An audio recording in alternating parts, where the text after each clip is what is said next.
नमस्कार दोस्तों, मैं सुरेंद्र कुमार भारत आप सब लोगों का स्वागत करता हूं आपके अपने YouTube चैनल पॉलिटी लाइव में। और आज की इस वीडियो में हम डिस्कस करने वाले हैं कुछ इम्पॉर्टेंट MCQ क्वेश्चंस को जो कि बेस्ड है हड़प्पा संस्कृति पर।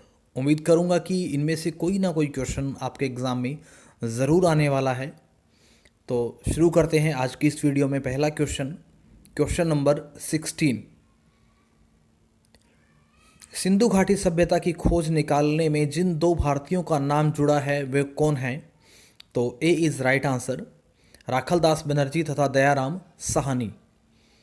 यानी राखलदास बनर्जी की बात करें तो 1922 और दयाराम साहनी की बात करें तो 1921। सिंधु घाटी सभ्यता की खोज निकालने में जिन दो भारतीयों का नाम जुड़ा है वे हैं राखलदास बनर्जी और दयाराम साहनी। दयाराम साहनी ने 1921 में जॉन मार्शल के दिशा निर्देशन में क्या किया था? उत्खनन कार्य किया था। और वहीं अगर हम बात करें हड़प्पा के बारे में, सबसे पहले जानकारी जो थी 1826 में चार्ल्स मैसर ने दी थी। मोहनजोदड़ो की खोज 1922 में राखलदास बनर्जी के द्वारा की गई। किस हड़प्पा संस्कृति स्थल से खुदाई में घोड़े की अस्थियां प्राप्त हुई हैं? तो आंसर होगा सुरकोटड़ा यानी गुजरात से। हड़प्पा संस्कृति स्थल सुरकोटड़ा की खुदाई में घोड़ों की अस्थियां प्राप्त हुई है। सुरकोटड़ा वर्तमान में गुजरात के कच्छ जिले में स्थित है। सुरकोटड़ा का उत्खनन कार्य जो है 1964 ईस्वी में जगपति जोशी के दिशा निर्देशन में किया गया था। नेक्स्ट क्वेश्चन है क्वेश्चन नंबर 18, जिसमें सूचियों का मिलान करना है ए और बी के साथ। फारस की मुहरें व आटा पीसने की पत्थर की जो चक्की है वो हमें लोथल से मिली है, यानी पहले का आंसर होगा डी। गुड़िया निर्माण का कारखाना व लिपस्टिक की अगर बात करें तो चंदहुड़ों में। ठोस पहाड़ियों वाली गाड़ी व मछुआरों का चित्र की अगर बात करें तो वो हड़प्पा से। और अलंकृत व कच्ची ईंटें जो है वो हमें कालीबंगा से प्राप्त हुई है। नेक्स्ट फिर मिलाप का क्वेश्चन है, ए और बी को हमें मिलाना है। महत्वपूर्ण पशु, महत्वपूर्ण देवी, महत्वपूर्ण वृक्ष और महत्वपूर्ण भवन। ठीक है, तो अगर हम देखें तो देखिएगा बहुत ही इम्पॉर्टेंट ये क्वेश्चन है और हर बार एग्ज़ाम में कोई ना कोई इसकी रिगार्डिंग एक क्वेश्चन ज़रूर आपको दिखाई देता है। तो सबसे पहले इसकी एक्सप्लेनेशंस को देख लेते हैं, बिकॉज एक्सप्लेनेशन इसकी बहुत ज़रूरी है। फिर हम इसके आंसर पे बात करेंगे। वैसे आंसर इसका भी था। हड़प्पा सभ्यता से संबंधित तथ्यों का मिलान इस प्रकार है। हड़प्पा सभ्यता का महत्वपूर्ण पशु वृषभ है। हड़प्पा सभ्यता का महत्वपूर्ण अगर देवी की बात करें तो मातृ देवी उसकी महत्वपूर्ण देवी थी। मातृ देवी की पहचान धरती से की गई है।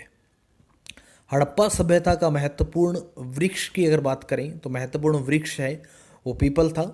हड़प्पा सभ्यता का महत्वपूर्ण भवन स्नानागार था। स्नानागार के साक्ष्य मोहनजोदड़ो से प्राप्त हुए, यानी मोहनजोदड़ो स्थान से स्नानागार के जो साक्ष्य थे वो मिले थे। सिंधु सभ्यता को हड़प्पा सभ्यता कहकर भी पुकारा जाना सबसे अधिक उपयुक्त माना गया है। तो उसके अकॉर्डिंग आप आंसर देख लीजिएगा, आंसर बी होगा। सिंधु सभ्यता में हाथी दांत के उपयोग के संबंध में निम्नलिखित में से कौन सा कथन सत्य है? तो बी है। उस समय हाथी दांत का कोई उपयोग नहीं होता था। यानी एक्सप्लेनेशंस की बात करें तो सिंधु सभ्यता में हाथी दांत के उपयोग में असत्य है कि उस समय हाथी दांत का कोई उपयोग नहीं होता था, जबकि सत्य यह है कि उस समय हाथी दांत के आभूषण बनाए जाते थे। हाथी दांत से बनी अन्य वस्तुओं के नमूने भी मिले थे और उस समय हाथी के दांत से बनी कंघियों का भी प्रयोग किया जाता था। क्वेश्चन नंबर 21, निम्नलिखित में से कौन सा सुमेलित है? यानी कौन सही है और कौन गलत। यानी सही की बात करें तो सिर्फ धोलावीरा कच्छ सही है, बाकी सारे गलत हैं। इस प्रकार को सुमेलित किया जा सकता है। मोहनजोदड़ो वर्तमान में पाकिस्तान के सिंध प्रांत के लड़काना जिले में सिंधु नदी के तट पर स्थित है। कालीबंगा राजस्थान गंगानगर जिले के घग्गर जो नदी है वहाँ पे स्थित है।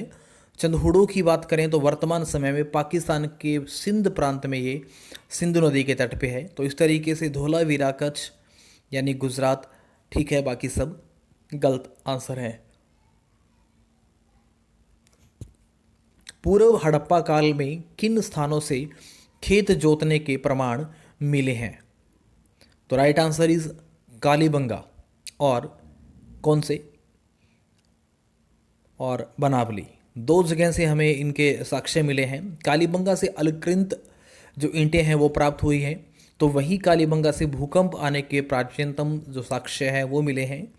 बनावली की नगर निर्माण योजना शतरंज के जाल के समान थी, और बनावली से ही मिट्टी का बना हुआ हल जैसा खिलौना हमें प्राप्त हुआ है। मनका बनाने का कारखाना कहाँ था? तो मनका बनाने का जो कारखाना था वो चंदहुडों में था। यहीं से लिपस्टिक के साक्ष्य प्राप्त हुए। चंदहुडों से ही एक कुत्ते द्वारा बिल्ली का पीछा करते हुए पद चिन्ह प्राप्त हुए हैं। सिंधु घाटी सभ्यता की लिपि क्या थी?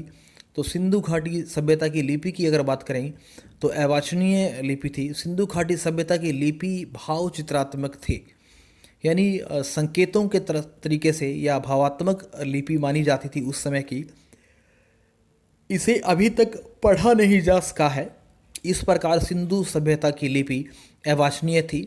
सिंधु सभ्यता की लिपि को पढ़ा नहीं जा सका, इसीलिए सिंधु घाटी को आद ऐतिहासिक काल की श्रेणी में रखा जाता है। यही एक स्ट्रॉन्ग एविडेंस है, यही एक मुख्य कारण है जिसके कारण हम सिंधु घाटी सभ्यता को आद ऐतिहासिक काल की श्रेणी में रखते हैं। क्वेश्चन नंबर 25, हड़प्पा के लोग प्रयोग करना नहीं जानते थे, किसका? सोने का, चांदी का, कांसे का या लोहे का? तो राइट आंसर इज सी। हड़प्पा के लोग लोहे का प्रयोग करना नहीं जानते थे, क्योंकि हड़प्पा सभ्यता थी उसके बारे में ऐसा माना जाता है या ऐसा स्ट्रांगली विश्वास किया जाता है कि वो कांस्य युगीन सभ्यता थी। लोथल एक ऐसी संरचना है जो कुछ पुरातत्वविदों के अनुसार निम्नलिखित में से क्या थी? तो डॉकयार्ड थी। लोथल सिंधु सभ्यता कालीन बंदरगाह था। यहीं से गोदी यानी डॉकयार्ड के साक्ष्य मिले हैं, और यहीं से ही पक्की ईंटों के साक्ष्य भी मिले हैं, या पक्की ईंटों की सहायता से इस डॉकयार्ड को बनाया गया था। प्रथम धातु निर्मित नर्तकी की मूर्ति कहाँ से मिली है? तो right answer is B, Mohenjodaro. प्रथम निर्मित नर्तकी की मूर्ति मोहनजोदड़ो से प्राप्त हुई है। मोहनजोदड़ो से प्राप्त इमारतों में अन्नागार सबसे बड़ा है।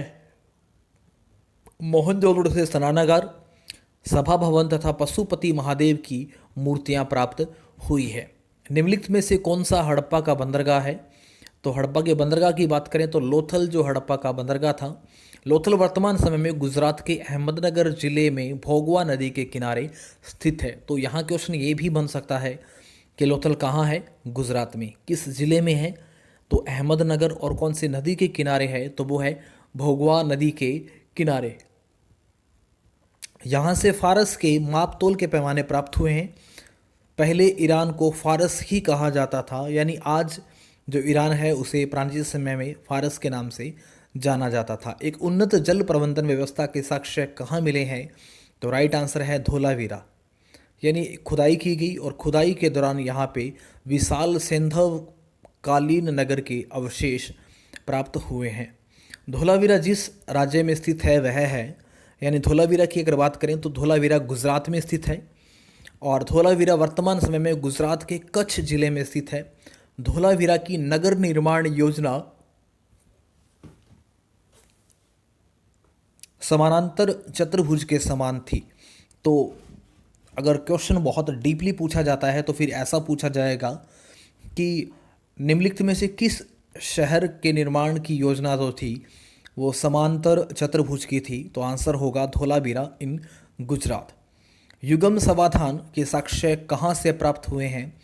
तो लोथल से। लोथल में युग्मित समाधि प्राप्त हुई है जिसमें स्त्री और पुरुष दोनों को ही साथ साथ दफनाया गया है। लोथल सिंधु सभ्यता कालीन बंदरगाह था। यहाँ से फारस के मापतोल के पैमाने प्राप्त हुए हैं। मानक हड़प्पीय ईंटों की ऊंचाई, चौड़ाई और लंबाई का अनुपात क्या था? तो इसका अनुपात जो था 1:2:4। नेक्स्ट अगर क्वेश्चन की बात करें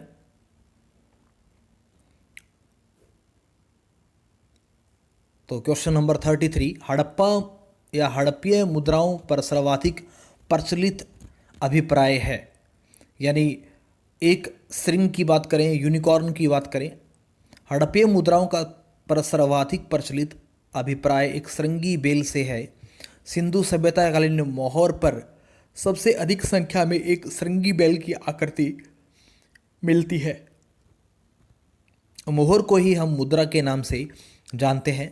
सिंधु सभ्यता काल में मोहर सबसे अधिक संख्या में सेल खड़ी की सहायता से बनती थी। यानी किसकी सहायता से बनती थी? सेल खड़ी की सहायता से। इसके बाद मोहर पक्की हुई मिट्टी की सहायता से बनाई जाती होगी। हड़प्पा सभ्यता संबंधित है किससे? कांस्य युग से, पाषाण से, नवपाषाण से या लोह युग से? तो राइट आंसर है वो एक है, यानी ए कांस्य युग। हड़प्पा सभ्यता कांस्य युगीन सभ्यता थी। सिंधु सभ्यता के लिए सामान्यतः 3 नामों का प्रयोग किया जाता है: सिंधु की सभ्यता,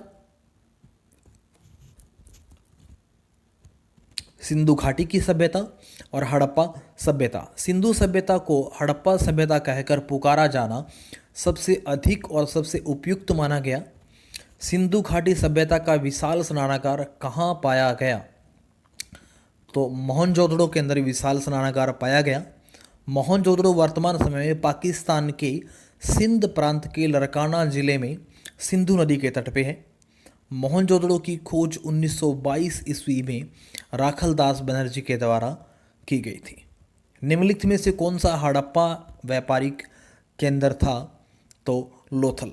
लोथल नामक स्थान हड़प्पा का व्यापारिक केंद्र था। लोथल से फारस के मापतोल की चीज़ें प्राप्त हुई है और यहीं से लोथल से ही गोदी के साक्ष्य प्राप्त हुए हैं जो पक्की ईंटों की सहायता से बने हुए थे और जहाँ पर नाव या नौका आकर रुकती थी।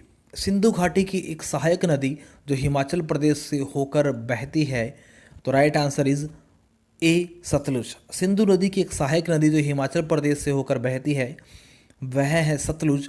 ऋग्वेद में सतलुज को सतुद्री के नाम से जाना गया है या पुकारा गया है और वहीं सिंधु नदी को या सिंध नदी को सिंधु के नाम से पुकारा गया है। यानी किस वेद में? ऋग्वेद में। किस पशु के अवशेष सिंधु घाटी सभ्यता से प्राप्त नहीं हुए हैं? तो शेर के साक्ष्य प्राप्त हुए हैं, घोड़े के और हाथी के। गाय के प्राप्त नहीं हुए हैं। सिंधु घाटी सभ्यता में कुबड़ वाला बेल पशुओं में सबसे अधिक महत्वपूर्ण और पवित्र माना जाता था और वहीं पेड़ पौधों में पीपल का पेड़ सबसे पवित्र माना गया। यानी पशुओं में तो कुबड़ वाला बैल, और अगर बात करें पेड़ों की तो पेड़ों में पीपल को सबसे ज़्यादा, सबसे महत्वपूर्ण या सबसे पवित्र माना गया। प्राचीनतम या प्राचीनतम अगर ज्ञात गोदी कहाँ पर खोजी गई? तो लोथल के अंदर। लोथल के अंदर सबसे पुरानी जो गोदी थी उसकी खोज हुई जो गुजरात के अहमदनगर ज़िले में भोगवा नदी के तट पे है और वहीं से हमें फारस यानी ईरान के कुछ मापतोल की चीज़ें हमें प्राप्त हुई। किस ज़िले में मोहनजोदड़ो स्थित है? यानी मोहनजोदड़ो की बात करें तो ये पाकिस्तान के लरकाना ज़िले में स्थित है, तो राइट आंसर ए होगा। जिसकी खोज की गई मोहनजोदड़ो की 1922 में किसके द्वारा? राखलदास बनर्जी ने इसकी खोज की। मोहनजोदड़ो का अर्थ होता है मर्तकों का टीला। इसे हम सिंध के नखलिस्तान के नाम से भी जानते हैं। हड़प्पा के लोगों की राज्य व्यवस्था जैसा कि वस्तुपरक साक्ष्य से परिणीत होता है कैसी थी? तो इनकी जो राज्य व्यवस्था यानी पॉलिटिकल जो सिस्टम था वो था कुलीन तंत्रीय यानी अरिस्टोक्रेसी। हड़प्पा के लोगों की व्यवस्था जैसा कि वस्तुपरक साक्ष्य से परिणीत होता है वह कुलीन तंत्रीय थी। हड़प्पा कालीन समाज विद्वान, राजकीय अधिकारी, व्यापारी व श्रमिक वर्ग में विभाजित था। सुमेलित करना है हमें, एक और दो, दोनों को सुमेलित करना है। तो अगर हम बात करें एक और दोनों को सुमेलित करने की बात करें तो मांडा की बात करें तो मांडा जो था वो जम्मू कश्मीर में था। दायमाबाद की अगर बात करें तो दायमाबाद महाराष्ट्र में है। कालीबंगा की बात करें तो कालीबंगा राजस्थान में है। और राखीगढ़ी की बात करें तो राखीगढ़ी हरियाणा के हिसार में है। ठीक है, थोड़ा इसको और देख लेते हैं। मांडा जम्मू में चिनाब नदी के तट पे है। तो ये भी पूछा जा सकता है कि मांडा कहाँ स्थित है या कौन सी नदी पे स्थित है। तो चिनाब नदी। दायमाबाद महाराष्ट्र में है। कालीबंगा राजस्थान में गंगानगर जिले में घग्गर नदी के तट पे। और राखीगढ़ी हरियाणा में हिसार में। सिंधु घाटी सभ्यता की वृहद स्नान गृह या ग्रेट बाथ की खोज की गई कहाँ पे? तो उसकी जो खोज की गई थी वो मोहनजोदड़ो में की गई थी। सिंधु घाटी सभ्यता की अगर बात करें तो उसका जो ग्रेट बाथ था उसकी खोज हुई मोहनजोदड़ो में। और मोहनजोदड़ो से ही कांसे की नृत्यांगना, सूती कपड़े का टुकड़ा, पशुपति महादेव की मूर्ति यहीं से प्राप्त हुई थी। लोथल एक स्थल है जहां निम्न सभ्यताओं में से किसकी गोदी पाई गई? तो राइट आंसर होगा सिंधु घाटी सभ्यता की। लोथल सिंधु घाटी सभ्यता कालीन बंदरगाह था। यहाँ से या यहीं से गोदी के साक्ष्य प्राप्त हुए हैं जो पक्की ईंटों की सहायता से बनी हुई थी और नाव को यहीं पे रोका जाता था। मोहनजोदड़ो का स्थानीय अर्थ क्या है? तो बहुत आसान सा है। इसका अर्थ होता है मृतकों का टीला। नेक्स्ट देखिए क्वेश्चन नंबर 46। हड़प्पीय शिलों का सर्वाधिक प्रचलित प्रकार कैसा था? तो उनका जो आकार था वो चकोर था। पक्की ईंटों के बने हल का एक प्रतिरूप कहाँ से प्राप्त हुआ है? तो पक्की ईंटों का जो हल हमें मिला है उसके जो साक्ष्य जो है वो हमें मिले हैं बनावली से। ठीक है, नेक्स्ट देखिए 48। आमरी संस्कृति कहाँ पनपी? यानी आमरी संस्कृति है वो सिंध प्रदेश से ही पनपी थी। सिंधु घाटी के निचले मैदानों में आमरी से मकानों के अवशेष मिले हैं जहां लोग पत्थर और मिट्टी की ईंटों के मकानों में रहते थे। कौन सी फसल हड़प्पा संस्कृति के लोगों को अज्ञात प्रतीत होती थी? यानी इनमें फसलों की बात करें तो चावल का यूज़ किया जाता था, कपास का भी और यव का भी। रागी का प्रयोग नहीं किया जाता था। तो ragi is right answer. Next question देखिए। हड़प्पा संस्कृति की बहुसंख्यक मोहरें निर्मित है। तो मिट्टी की, अकीक की या प्रकाशित वस्तु की या फाइंस की? तो इनमें से जो राइट आंसर है वो है डी है सेल खड़ी की। क्वेश्चन नंबर 51 देखिएगा। ए और बी सूची है, दोनों को हमें मिलान करना है, दोनों को हमें मिलाना है। और दोनों को मिलाने से पहले ये बहुत ज़रूरी है कि इसकी हम एक्सप्लेनेशंस देख लें, क्योंकि ये क्वेश्चन बहुत ज़रूरी है और बार बार एग्ज़ाम में ये पूछा भी गया है। तो देखिएगा, हड़प्पा के 3 कक्षों वाला एक विस्तृत कब्रिस्तान R37 मिला है, जिसे स्पष्ट सिद्ध होता है कि मृतकों को दफनाने की प्रथा सर्वाधिक थी, यानी मृतकों को दफनाया जाता था। लोथल में ईंटों का बना हुआ विशाल आकार का एक घेरा है जिसे राव महोदय ने जहाज़ों की गोदी कहा है।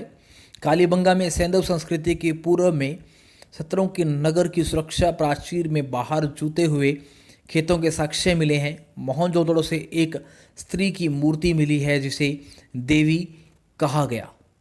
तो अब देखिएगा, हड़प्पा यानी यहाँ से हमें कब्रिस्तान मिले हैं R37। लोथल की बात करें तो लोथल से गोदी की प्राप्ति हुई, जिसको बंदरगाह का नाम दिया गया। कालीबंगा जहाँ से हमें जूते हुए खेत मिले। और मोहनजोदड़ो की बात करें तो वहाँ से हमें नर्तकी के आकार की एक जो प्रतिमा थी वो प्राप्त हुई। तो कुछ क्वेश्चन ऐसे हैं जिनकी व्याख्या पहले ज़रूरी है, क्योंकि बहुत सारी दूसरी चीज़ें भी उनके साथ जुड़ी हुई हैं। निम्नलिखित में से कौन सा एक हड़प्पीय नगरों का सर्वाधिक महत्वपूर्ण लक्षण है? तो योजनाबद्ध विन्यास या योजनाबद्ध तरीके से सारी चीज़ों को करना। ठीक है, हड़प्पा तथा मोहनजोदड़ो उच्च कोटि के नगर निवेश का उदाहरण प्रस्तुत करते हैं। यहाँ की सड़कें सीधी दिशा में एक दूसरे को समकोण पर काटती हुई नगर को अनेक वर्गाकार अथवा चतुर्भुजाकार खंडों में विभाजित करती है। यानी यहाँ की सड़कें हैं वो बिल्कुल सीधी हैं, स्ट्रेट हैं, 90 डिग्री के एंगल पे एक दूसरे को काटती है और इसीलिए यहाँ के जो नगर हैं वो चतुर्भुजाकार हैं या वर्गाकार हैं। सिंधु घाटी सभ्यता का गोदीवाड़ा लोथल कहाँ स्थित है? ये क्वेश्चन बहुत बार आ चुका है। जो लोथल है वो गुजरात में स्थित है। यहाँ नाव रोकी जाती थी। फारस के मापतोल हमें यहाँ प्राप्त हुए। लोथल से ही चावल के प्रमाण हमें प्राप्त हुए हैं। ठीक है, तो ये तो आप क्वेश्चन रट लीजिए लोथल का। तो लोथल में क्या चीज़ें मिली, क्या नहीं मिली, बहुत ही इम्पॉर्टेंट है और हर एग्ज़ाम में ऐसा पूछा भी जाता है। हड़प्पा के भग्नावशेषों पर सबसे पहले किसका ध्यान गया? तो सबसे पहले ध्यान गया था चार्ल्स मैसन का, जिन्होंने 1826 के अंदर इसके बारे में जानकारी दी थी। हड़प्पा वर्तमान में पाकिस्तान के पंजाब प्रांत के मोंटोमरी ज़िले के रावी नदी के तट पर स्थित है। हड़प्पा का उत्खनन जो कार्य था वो 1921 में दयाराम साहनी के द्वारा किया गया था। किसके दिशा निर्देश में? जॉन मार्शल के दिशा निर्देश में। सिंधु घाटी सभ्यता की सबसे महत्वपूर्ण विशेषता क्या थी? तो सिंधु घाटी सभ्यता की जो सबसे महत्वपूर्ण विशेषता थी वो थी ईंटों से बने हुए भवन, यानी यही वहाँ की सबसे मुख्य विशेषता मानी जाती है। हड़प्पा के लोग निम्नलिखित भगवान में से किसकी पूजा नहीं करते थे? करते थे वो बात अलग है, और नहीं करते थे तो उसमें विष्णु की पूजा वहाँ नहीं होती थी, शिव की पूजा होती थी, पक्षियों की पूजा होती थी और स्वास्तिक की पूजा होती थी। विष्णु जी की पूजा नहीं की जाती थी। धोलावीरा एक पुरातत्वविद स्थान किस समयावधि से जुड़ा हुआ है? यानी धोलावीरा की अगर बात करें तो धोलावीरा को लेकर बहुत बड़ी एक्सप्लेनेशन है जिसको जानना हमारे लिए ज़रूरी है। धोलावीरा एक पुरातत्व स्थल है जो सिंधु घाटी सभ्यता से संबंधित है। यानी किससे संबंधित है? सिंधु घाटी सभ्यता से। धोलावीरा वर्तमान समय में गुजरात के कच्छ जिले में स्थित है। यानी कहाँ है? गुजरात के अंदर। कौन? धोलावीरा। धोलावीरा का उत्खनन जो कार्य था 1990-91 में किया गया था और करवाने वाले जो व्यक्ति थे या किसके दिशा निर्देशन में ये किया गया? रविंद्र सिंह बिष्ट के दिशा निर्देशन में ये उत्खनन का कार्य किया गया। धोलावीरा सिंधु सभ्यता का सबसे नवीनतम एवं बड़ा स्थल है। यानी धोलावीरा जो है सिंधु घाटी सभ्यता का सबसे नया और सबसे बड़ा क्षेत्र है। धोलावीरा की सबसे बड़ी लिपि के वर्ण प्राप्त हुए हैं। धोलावीरा से जल निकासी के सुंदर प्रमाण प्राप्त हुए हैं। तो वहीं धोलावीरा में सुरक्षा गृह जैसी संरचना भी प्राप्त हुई है। तो धोलावीरा से भी क्वेश्चन पूछे जाने के बहुत ज़्यादा उम्मीद रहती है, बहुत ज़्यादा चांस रहते हैं। तो इसको आप ज़रूर अच्छे से पढ़ लीजिएगा और अपने जो भी शॉर्ट नोट्स हैं वो बना लीजिएगा। पाकिस्तान में सिंधु नदी को किस उर्दू नाम से संबोधित किया जाता है? तो वो नहर अल सिंध के नाम से सिंधु घाटी नदी की जो सिंधु नदी थी या सिंध नदी थी उसको नहर अल सिंध के नाम से जाना जाता है। सिंधु घाटी सभ्यता एक युग की सभ्यता थी। रजत, स्वर्ण, टीन या कांस्य, ये क्वेश्चन पहले भी आ चुका है। तो सिंधु घाटी सभ्यता कांस्य युगीन सभ्यता थी। सिंधु घाटी की सभ्यता के लोग किसकी पूजा करते थे? क्वेश्चन फिर ये रिपीट हुआ है। तो यहाँ के जो लोग थे वो पशुपति देवता की पूजा करते थे। मोहनजोदड़ो से एक पशुपति महादेव की मूर्ति मिली है और इसी पशुपति महादेव की मूर्ति के चारों ओर एक बाघ, एक हाथी, एक गेंडा और एक भैंसे का चित्र जो है वो बना हुआ था। वहीं आसन के नीचे 2 हिरण का चित्र बना हुआ था। इससे लगता है कि सिंधु सभ्यता काल के लोग पशुपति देवता की पूजा करते थे। तो ये उनके पशुओं का मुख्य देवता हुआ करता था। और सबसे अगर पवित्र हम जानवर की बात करें या पशु की बात करें तो वो था कुबड़ वाला बैल। नेक्स्ट अगर प्रश्न की बात करें, निम्नलिखित का मेल कीजिए। तो इसमें अगर हम देखें मोहनजोदड़ो की बात करें तो वहाँ से डी यानी ग्रेट बाथ। हड़प्पा की बात करें तो स्टैचू ऑफ प्रीस्ट। कालीबंगा की बात करें जो राजस्थान में है, हल्के चिन्ह मिले थे। और लोथल की अगर बात करें तो लोथल जो एक डॉकयार्ड था, एक पोर्ट थी, एक बंदरगाह थी। मोहनजोदड़ो में सबसे बड़ी इमारत कौन सी है? तो मोहनजोदड़ो की अगर इमारत की बात करें तो सबसे बड़ी जो इमारत थी इनमें से वो ग्रेट ग्रेनरी थी, जिसे हम अन्नागार के नाम से भी जानते हैं। तो लगभग लगभग हमने मोहनजोदड़ो या हड़प्पा संस्कृति या सिंधु सभ्यता इन सब से लगभग 60 से 65 क्वेश्चन को हमने डिस्कस किया। एक एक क्वेश्चन की हमने एक्सप्लेनेशंस की। उम्मीद करूंगा कि आने वाले एग्ज़ाम में यहाँ से कोई ना कोई एक क्वेश्चन पक्का फंसने वाला है, आने वाला है। उम्मीद नहीं, मैं पूरा विश्वास दिलाता हूँ कि अगर आप इन 60 क्वेश्चन को कर लेते हैं और व्याख्या सहित कर लेते हैं तो हड़प्पा सभ्यता का कोई भी क्वेश्चन आपका रुकेगा नहीं किसी भी एग्ज़ाम में। तो इसी तरीके से मेरे साथ बने रहें, मेरा हौसला बढ़ाते रहें, मेरे यूट्यूब चैनल को लाइक करते रहें, शेयर करते रहें और हाँ, सब्सक्राइब ज़रूर करें। आज के लिए इतना ही। कल फिर मुलाकात होगी एक नई वीडियो के साथ। तब तक के लिए जय हिंद, जय भारत।